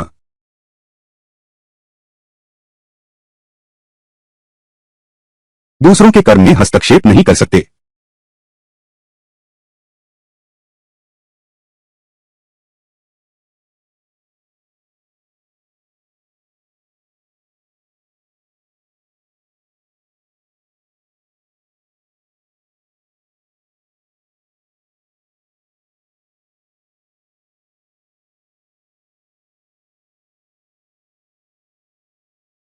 अगर ऐसी बात भी मैं चुपचाप देखता रहूं तो मैं वापस आया ही क्यों?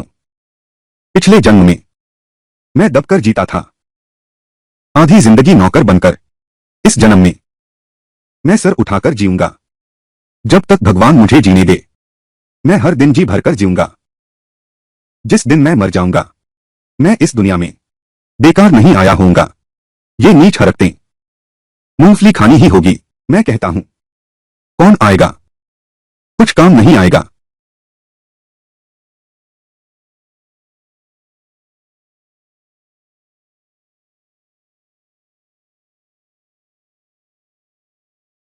रुको, उड़ो।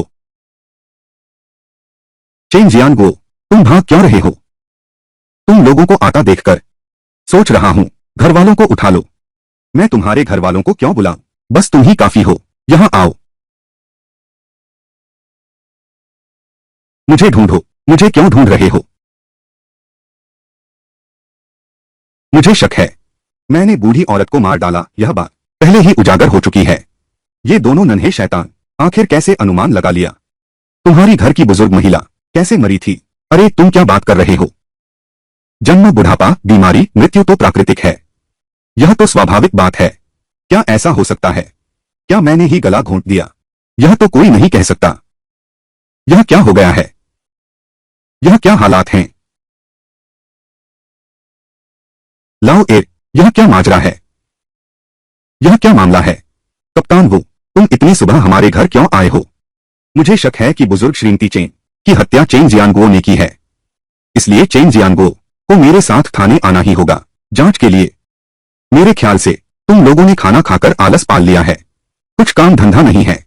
थाने वाले कितने बड़े आए हैं? हमारा घरेलू मामला है। तुम्हें हस्तक्षेप करने का क्या अधिकार है? बिल्कुल सही। किस आधार पर कहते हो कि मेरी मौसी को मेरे भाई ने मारा? क्या तुम्हारे पास कोई सबूत है? हमारे घर में अभी अंतिम संस्कार चल रहा है। तुम्हारा थाना? क्या तुम हमारा मजाक उड़ा रहे हो? कहना पड़ेगा, चेन परिवार के बाकी लोगों की बुद्धिमानी बहुत चिंताजनक है। उनकी तुलना में चेन वांझो ये सब राक्षस हैं। इधर आओ, सब इधर आओ। हट जाओ।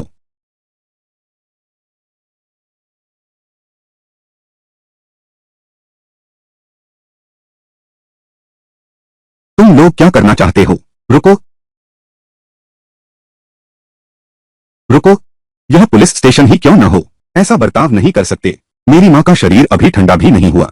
आपने ऐसा क्यों किया? खोलो।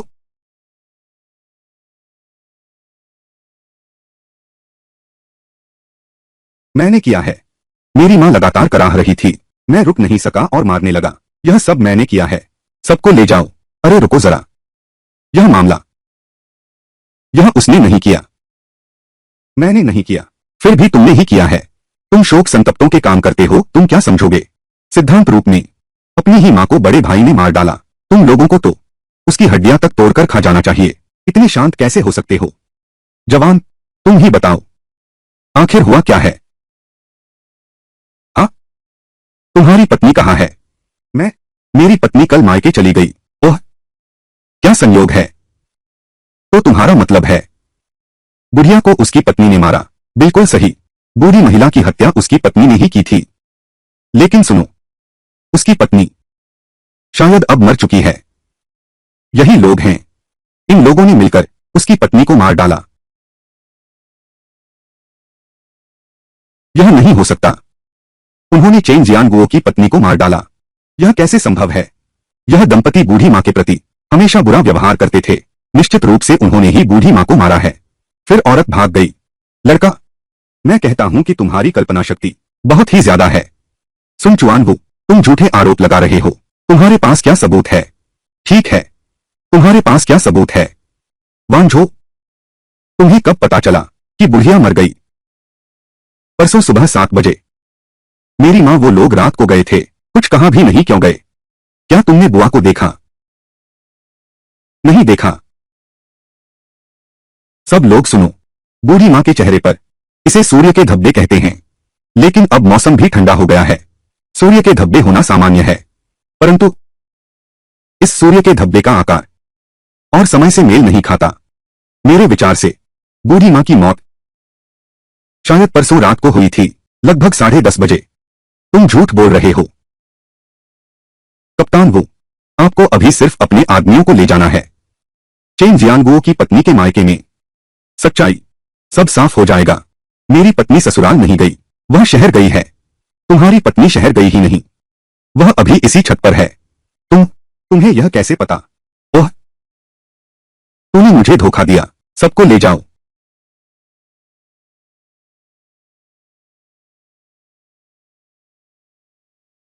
मैंने अपनी आंखों से देखा, मेरे पिता और दो चाचियां ले जाए गए।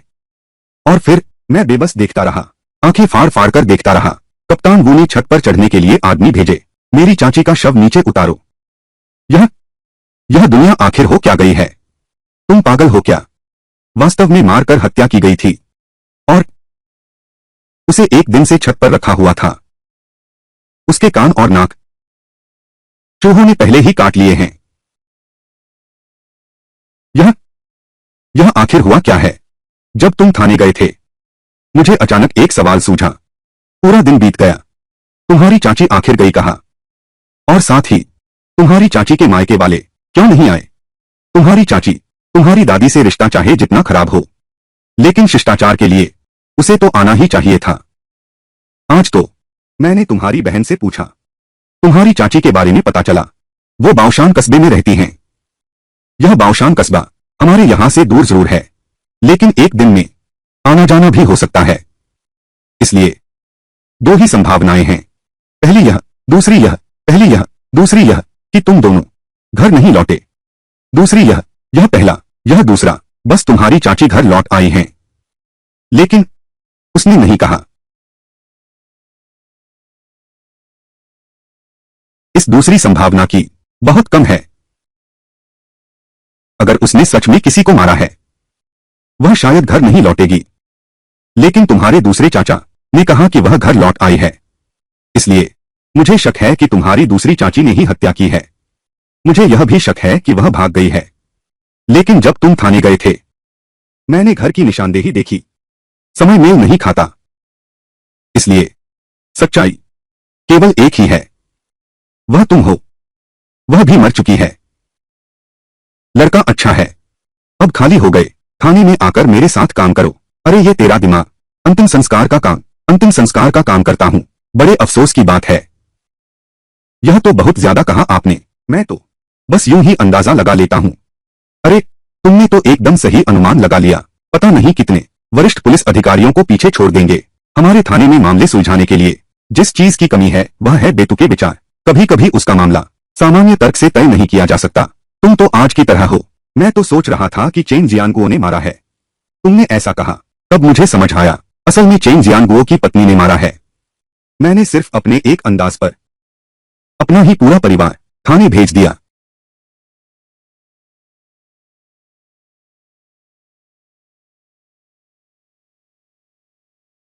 अरे तुम अभी तक क्यों नहीं गए? मुझे जाने से मना नहीं किया गया था। अच्छा, तो क्या तुम जानना नहीं चाहते इस मामले की सच्चाई आखिर है क्या? क्या यह कहना उचित होगा? दरअसल यह भी नहीं कहा जा सकता। आखिरकार तुम भी इसमें शामिल हो। तुमसे कहना ठीक है। कृपया विस्तार से बताइए। चेन जियानगुओ की पत्नी हमेशा चेन दादी को चेन बुढ़े के घर भेज दो, लेकिन यह चेन जियानगुओ राजी नहीं है, क्योंकि इस चेन बुढ़िया के हाथ में एक सोना है। परसों की रात को चेन जियानगुओ घर पर नहीं था। चेन जियानगुओ की पत्नी बूढ़ी मां से सोने का कंगन मांगा। चेन दादी ने नहीं दिया। फिर दोनों में धक्का मुक्की होने लगी। चेन जियानगुओ की पत्नी ने अचानक गुस्से में आकर एक लोहे की कील ली और चेन दादी से पूछा, आज तुम्हारा, अगर तुमने मुझे सोना नहीं दिया तो मैं तुम्हें मार डालूंगा। यह बुढ़िया चेन भी कोई साधारण औरत नहीं है। बस सिर आगे करके भागी चली गई और नतीजा, यह बुढ़िया तो बेहोश हो गई। चेन जियानगुओ की पत्नी एकदम से घबरा गया, एकदम से सन्न रह गया। चेन जियानगुओ के लौटने का इंतजार करो, सब कुछ साफ साफ बता देना। उस रात चेन जियानगुओ ने फिर थोड़ी शराब पी ली। अचानक गुस्सा आ गया, अपनी पत्नी को दीवार पर धकेल दिया। नतीजा, उसकी पत्नी की भी सांस नहीं चल रही।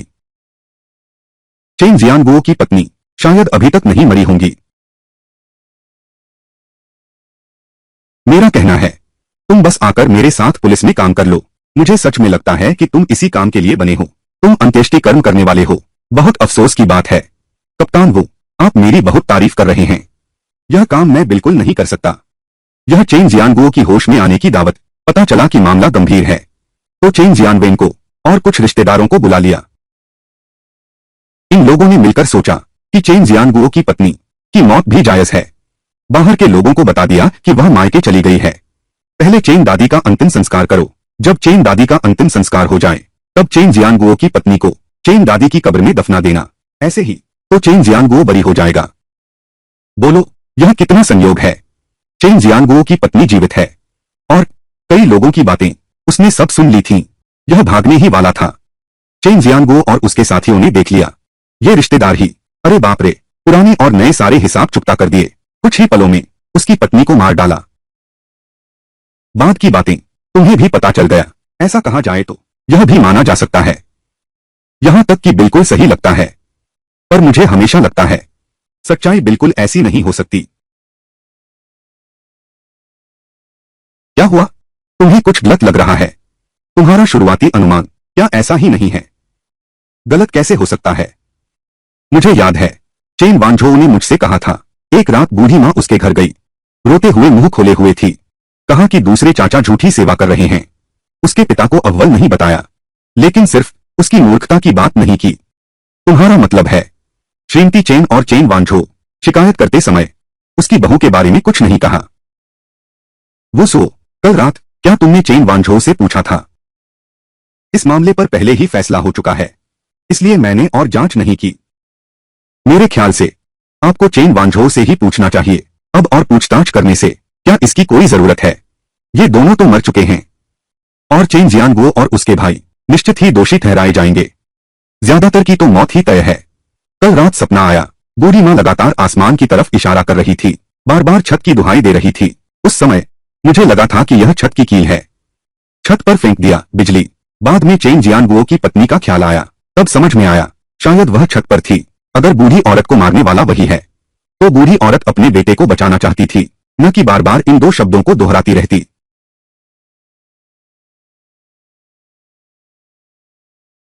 मुझे लगता है यह बहुत जरूरी है। वो सो अगर चेन जियांगुओ की पत्नी हत्यारा नहीं है, लेकिन उसने ऐसा क्यों किया? इन अपराधियों के लिए ऐसी बदनामी अपने सिर ले ली। हाँ, मुझे उसे एक स्पष्टीकरण देना ही होगा। डॉक्टर वू जैसे अच्छे व्यक्ति अब बहुत कम बचे हैं। हालांकि दोनों ही मामलों का निष्कर्ष स्थिर है, लेकिन हम दोनों के लिए उसका परिणाम अलग है। ठीक है, तो मैं भी यह शुभ समाचार अपने दादाजी को सुनाऊंगी। मैं उन्हें अपनी कुशलता का संदेश देने जाती हूं। ठीक है। यह जमाना फोन करने के लिए 1 रुपया चाहिए। इस जमाने में 1 रुपया बहुत बड़ी रकम है। मैं तो न्याय के लिए आवाज उठा रहा हूं, पर पैसा वह भी मेरी जड़ है। अरे चुवांगो भैया, तुम लौट आए। अरे चुवांगो भैया, तुम लौट आए। हाँ, काफी जल्दी जाग गए। मुझे आदत हो गई है। क्या तुमने खाना खाया? मैंने देखा घर में नूडल्स हैं। मैं तुम्हारे लिए हाथ से नूडल्स बनाता हूं। मैंने अभी नाश्ता किया है। तुम कुछ देर बाद क्या खाना चाहोगे? बस कुछ भी खा लेंगे। पूरी रात की थकान है। मैं मुंह धो लेता हूं। मैं पहले सोने चली। ठीक है, तो तुम पहले सो लो। तुम्हें कुछ खाने का मन है? जब तुम जाग जाओगी मैं बना दूंगी। ऐसा क्यों लगता है? हम दोनों बूढ़े हो गए हैं। आधी जिंदगी के पति पत्नी हैं हम। तुम क्या देख रहे हो? क्या करना है? स्कूल जाओ। मैं नहीं जाऊंगा। मैंने छुट्टी ले ली है। तो मैं तुम्हें बताता हूं। तू किसी को भी बता दे, मैं वापस नहीं जाऊंगा। कुछ भी कह लो, मानने वाला नहीं हूं। तेरा गुस्सा तो कम नहीं है। मेरे सिर पर हाथ मत रख, फिर लंबाई नहीं बढ़ेगी। मैं तो छूंगा ही। तो बस एक बार ही छू सकता है।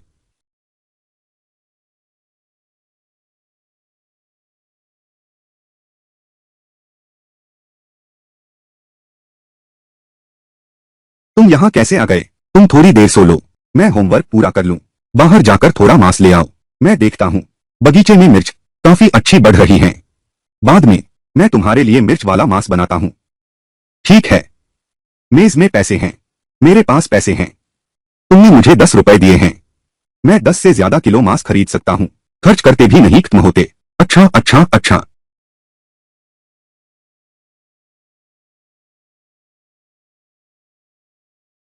मुझे कॉलेज में दाखिला लेना ही होगा।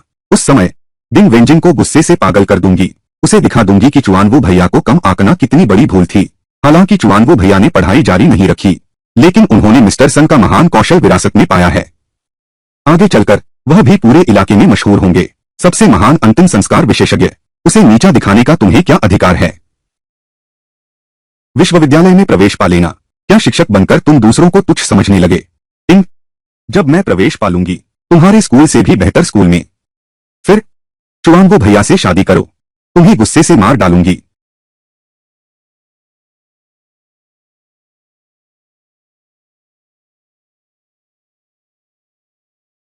यह नींद तो बहुत आरामदायक थी। जागने के बाद पहले चाय पी लो, खाना 10 मिनट में तैयार हो जाएगा। थोड़ी देर में पानी पी लेना, मुंह धोकर खाना खा लो। बस 2 साल और रुक जाओ। अरे हाँ, अभी एक बड़े गंजे आदमी वांग दापाओ नाम का तुम्हें ढूंढने आया था। मैंने कहा तुम सो रहे हो, वह अंदर नहीं आया। वह अभी अभी उसने मुझे भाभी कहकर बुलाया। वह यहाँ क्यों आया है? कुछ नहीं, बताओ तुम कब जा रहे हो? वह व्यक्ति देखने में बहुत कठोर लगता है, अनुमान नहीं था। व्यक्ति तो बहुत अच्छा है। हाँ, बहुत अच्छा है। खासकर उसकी 2 छोटी बहनें हैं, जुड़वा बहनें। वह गंजा आदमी पहली नजर में ही बुरा लगता है। वांग दापाओ है ना? हाँ, मुझे याद आ गया, वह तो बड़ा धोखेबाज है। तुम ऐसे लोगों से दूर रहना, खासकर वह जुड़वा भाई। वे भी अच्छे लोग नहीं होंगे। यह लड़की बड़ी जलनखोर है। वह तो वांग दाबाओ तो बहुत अच्छा इंसान है। तो बोल, क्या तू उस पर जुड़वा बहन का दिल लगा बैठा है? क्या तू उस पर जुड़वा बहन का दिल लगा बैठा है? मैं और वांग दापाओ की बहन ज्यादा बातचीत भी नहीं करते। सब मिलाकर बोलूं तो 3 वाक्य भी नहीं बोले, देखा ही नहीं। मैं तुमसे कहता हूं, बहू ढूंढो। खाना बनाना आना चाहिए, सेवा करने वाली। सुंदर होने से क्या फायदा, 2 भी काम ना आए। और तुम जानते हो वे कौन हैं? हमें विश्वसनीय लोगों की तलाश करनी होगी। चुआंगो भैया, यह कोई छोटी बात नहीं है। अगर तुमने सही चुनाव नहीं किया और किसी चालाक लड़की के जाल में फंस गए तो तुम्हारा सारा जीवन बर्बाद हो जाएगा। हाँ, पिछले जन्म में मैंने बस कुछ सामान्य लोग नहीं ढूंढे, पूरी जिंदगी उसमें फंस गई। असल में शाओ शाओ भी काफी अच्छी है। हम एक ही गांव के हैं, हम बचपन से साथी रहे हैं। फिर भी हम एक दूसरे को अच्छी तरह जानते हैं। और साथ ही शाओ शाओ भी दूसरों का ख्याल रखती है। बस मेरी हैसियत, अगर मैं शाओ शाओ के साथ रहूं तो क्या यह उसके साथ अन्याय नहीं होगा? चुआंगो भैया, क्या तुम सुन रही हो? अरे सुन रही हूं, सुन रहा हूं, बस यही तो बात है। अच्छा याद आया, खाना तैयार हो रहा है, मैं लेकर आती हूं। चुआंगो, जल्दी मेरे साथ वापस चलो। गांव गांव में बड़ी मुसीबत आ गई है। चेन जियानगो, वह जेल से भाग गया है। उसने शहर के लोगों को बहुत पैसे देकर बुलाया है। अब बहुत से गांव वाले चारों तरफ से घेर लिया गया है। अब नहीं लौटे तो देर हो जाएगी। तुम दोनों जल्दी जाओ, वांग दापाओ को ढूंढो, लोगों को इकट्ठा करो, सबको बुला लाओ। मैं अभी जाओ शुशु के पास जाओ, वह अभी भी मेरा एहसान बाकी है। हम मिलकर दादा को बचाएंगे, गांव वालों को बचाएंगे, दादा को बचाएंगे, गांव वालों को बचाएंगे।